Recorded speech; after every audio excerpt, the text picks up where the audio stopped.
children to make pornography. Now the case against this Chesapeake mother is moving forward.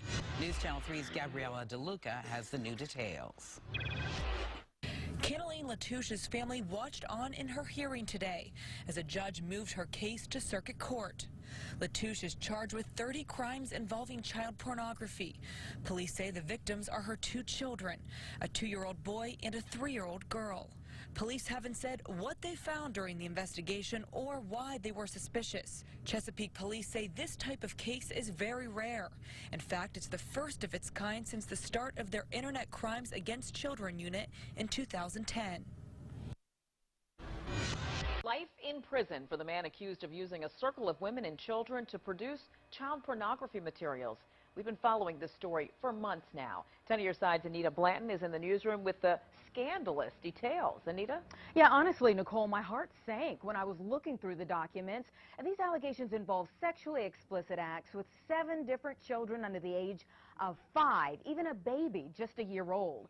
Several of the women involved have already pleaded guilty to production of child pornography. Today, Robert Harold Scott Jr. learned his fate. Conspiracy, production of child porn, distribution of child porn, receipt of child porn, and the list goes on. These 43 pages of court documents detail a sick ring of exploitation.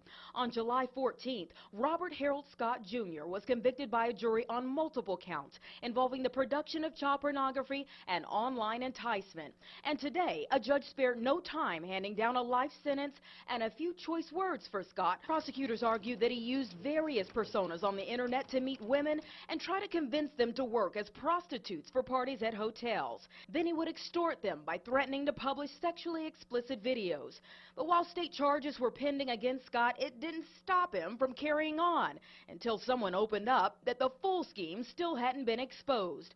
Soon the federal government realized it wasn't money that Scott wanted from at least 5 women. Instead, they say when discussing the sex parties over the internet, sometimes he'd offer to pay the women to produce child pornography, being very specific as to the sex acts he wanted performed in front of a camera.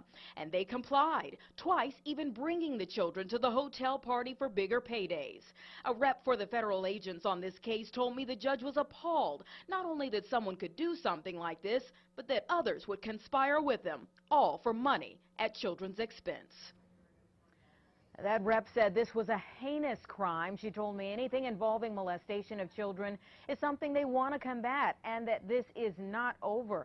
2 women still have to go before a judge involved in this case.